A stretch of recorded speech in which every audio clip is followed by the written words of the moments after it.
I cried when our new cleaning lady came to the house.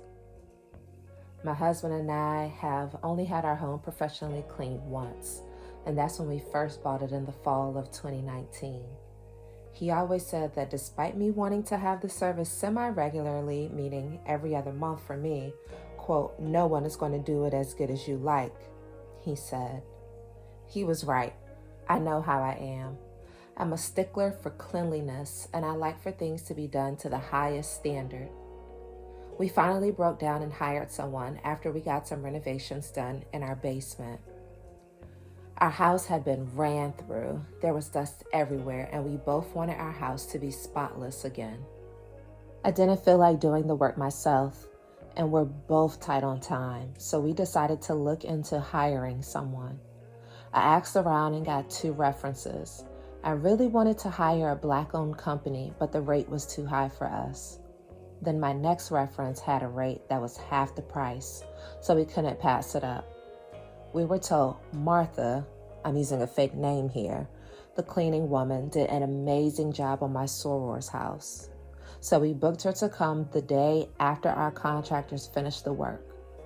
I was told her daughter came to my soror's house and she helped translate, but I was expecting someone a little older. Martha's daughter, Stephanie, another fake name, helped her mother unload the minivan full of cleaning supplies and gadgets. With one arm carrying supplies and the other arm nestling an open laptop, I saw that Stephanie was in a video call, and it dawned on me. She was in class. Stephanie was a teenager doing her classes virtually and helping her mother earn a living. I instantly became overwhelmed with emotion when I thought about her inability to, quote, do normal kid stuff. I'm not sure if she wanted to be in school but couldn't because her mother needed her or whatever, but I immediately came to grips with my privilege. It punched me in the gut and I couldn't stop crying. I was reminded of my trip to New Orleans, walking down Bourbon Street with my mom and friend one night, and there were kids tap dancing for money. First, the racial implications of it all hit me. Young Black boys dancing for money as tourists, white, Black, and other, drunkenly frolic around their city, clutching 2 tall frozen daiquiris and looking for the next bar to visit. Their taps were made of smashed soda cans, adhered to their little boys' sneakers. They danced and clapped and danced, their beautiful brown skin glistening underneath the faint illumination of the midnight moon. Again, it was a school night, and they were attempting to earn money. My heart ached for what I imagined their circumstances to be. Of course, I don't know what really goes on in their home, but empathy is where compassion and understanding meet.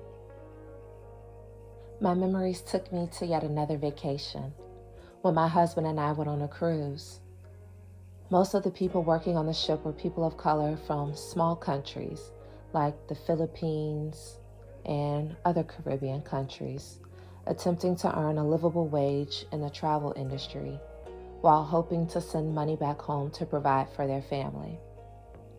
For some reason, like always, I decided to do a deep dive.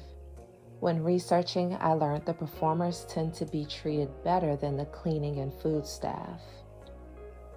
The people on the ships usually make a mere $550 to $2,000 per month on their 6 to 8 month contracts. Their housing accommodations tend to be very small and compact, just above the waterline. I quickly drew parallels to enslaved Africans planked in rows on ships to far away unknown territory.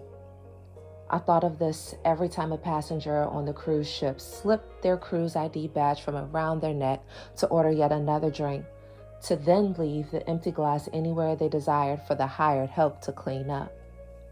The flood of emotions was overwhelming, and my empathy made it difficult for me to fully enjoy myself in some instances.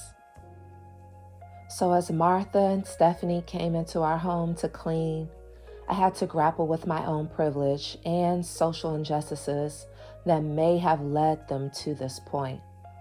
I cleaned my face and left the house for some time because it wasn't their job to console me if they saw me. It's never the job of the oppressed to care for the guilt the privilege experience. I grabbed them some of my favorite treats from the local bakery, grabbed some items from Home Goods for the household, then returned home. I asked my husband about tipping and he replied with, "Are you tipping because you feel bad or because she really did a good job?" I honestly thank him for this because it's a check-in to make sure I'm doing something for the right reasons. Americans of privilege have constantly done things to so-called help Black and brown countries, but their help is never genuine and oftentimes makes other nations worse. What I resolved while running errands to gather myself was, most people want to earn money.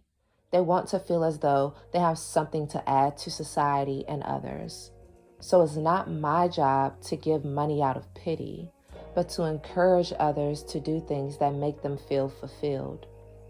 The best way we could help would be to book regular services with Martha and refer her to others, just as she was referred to me.